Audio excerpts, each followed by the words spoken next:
Il est facile de se rendre à Bruxelles en train depuis Paris. Le trajet avec le Thalys dure 1h22. Un tarif préférentiel avec surclassement en première est accordé à la personne en fauteuil. Si vous ne pouvez pas vous transférer vous-même, prenez vos précautions avant de monter à bord car il est impossible de rentrer dans les WC en fauteuil électrique. À l'arrivée, l'assistance en gare de Bruxelles Midi est efficace. Le personnel dispose d'une rampe pliable à roulettes, très ingénieuse et très pratique. Nous n'avions jamais vu ce modèle auparavant. Bruxelles n'est pas une destination facile en fauteuil roulant en raison de ses routes très pavées. Les trottoirs ne sont pas toujours abaissés, y compris dans le quartier européen qui devrait pourtant montrer l'exemple, ce qui est un comble. Parfois, les trottoirs sont abaissés mais la pente est raide. Nous avons très souvent roulé directement sur la route en empruntant les pistes cyclables lorsqu'il y en avait. Soyez prudents si vous faites comme nous. L'accessibilité des transports en commun est très moyenne. Ce n'est pas parce qu'il y a un ascenseur pour se rendre sur le quai du métro que ce dernier est accessible. L'écart est souvent important entre le quai et la rame, aussi bien pour le métro que pour le tramway.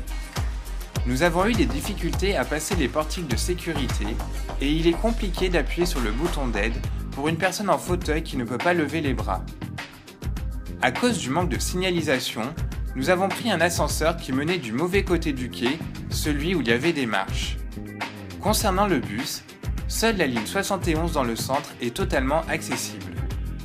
D'autres lignes disposent d'une rampe, mais celle-ci est souvent hors service. Le centre-ville étant petit, nous vous conseillons vivement de trouver un logement dans le centre pour vous déplacer sans avoir besoin des transports.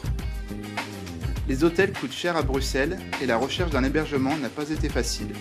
Celui que nous avons trouvé comprenait une grande salle de bain avec douche de plein pied. Malheureusement, le siège de douche était trop petit, impossible de s'asseoir dessus. Les commerces et les restaurants ont souvent une ou plusieurs marches à l'entrée, même quand il s'agit de grandes enseignes. Les chocolats et autres douceurs nous ont souvent fait rêver depuis l'extérieur. Quant aux WC, ils se font plutôt rares. Parmi les endroits incontournables, la Grande Place est une des plus belles d'Europe. Non loin, on trouve la célèbre statue du Mannequin Peace, un enfant qui fait pipi. Dans le même genre, sachez qu'il existe Jenkin Peace, la petite sœur qui fait pipi accroupie, ou encore un chien qui se soulage en levant la patte. La ville comporte de nombreux parcs et musées.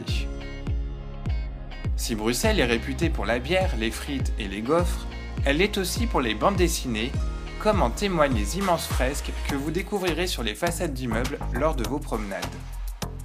Plus au nord, l'Atomium est un des autres symboles de la ville. À côté, le parc Mini-Europe retrace l'histoire de l'Europe avec des maquettes de nombreux pays. Profitez d'être dans le quartier pour admirer le pavillon chinois et la tour japonaise qui sont magnifiques. Enfin, Bruges est un bijou qu'il vous faut absolument découvrir le temps d'une journée. Comme pour Bruxelles, la visite ne sera pas de tout repos en raison des nombreux pavés. Vous serez vite charmé par ses belles places, ses canaux, ses moulins et ses spécialités locales comme les cuberdons, de délicieux bonbons à la framboise. Pour plus de détails sur notre séjour à Bruxelles, retrouvez le descriptif complet et des liens utiles sur notre site internet Handilol à la rubrique Voyage. Vous pouvez également nous suivre sur Facebook et sur Twitter. À bientôt!